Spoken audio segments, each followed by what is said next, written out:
Logical and physical அட்ரஸை பற்றி பார்க்கலாம்.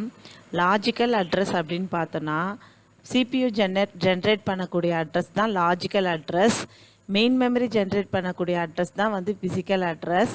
மெமரி மேனேஜ்மெண்ட் யூனிட் தான் இந்த ரெண்டு அட்ரஸையும் கம்ப்யூட் பண்ணும். லாஜிக்கல் அட்ரஸ் ஸ்பேஸ் பார்த்தோன்னா வெர்ச்சுவல் அட்ரஸ் ஸ்பேஸ் அப்படின்ற இன்னொரு நேமில் நம்ம அதை சொல்லுவோம். இந்த லாஜிக்கல் அட்ரஸ் வந்து எதை டிஃபைன் பண்ணோன்னா சைஸ் ஆஃப் த ப்ராசஸை டிஃபைன் பண்ணோம். இந்த லாஜிக்கல் அட்ரஸ் வந்து சேஞ்ச் ஆகும். ஃபிசிக்கல் அட்ரஸ் அப்படின்னு பார்த்தோன்னா ஃபிசிக்கல் அட்ரஸ் வந்து மெமரி யூனிட் வந்து பார்க்கக்கூடிய அட்ரஸ் தான் physical address.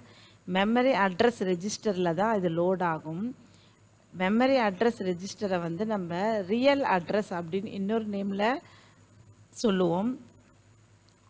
Physical address space பார்த்தோன்னா இந்த செட் ஆஃப் ஃபிசிக்கல் அட்ரஸ் இருக்குன்னா அந்த ஃபிசிக்கல் அட்ரஸ்க்கு கரஸ்பாண்டிங் லாஜிக்கல் அட்ரஸை நம்ம என்ன சொல்லுவோம்னா ஃபிசிக்கல் அட்ரஸ் ஸ்பேஸ் அப்படின்னு சொல்லுவோம்.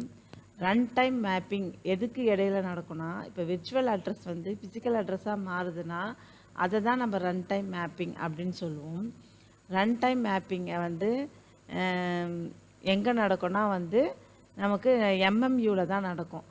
எல்லா ப்ராசஸும் வந்து பார்த்தோன்னா மெமரி மேனேஜ்மெண்ட் யூனிட்டில் தான் நடக்கும்.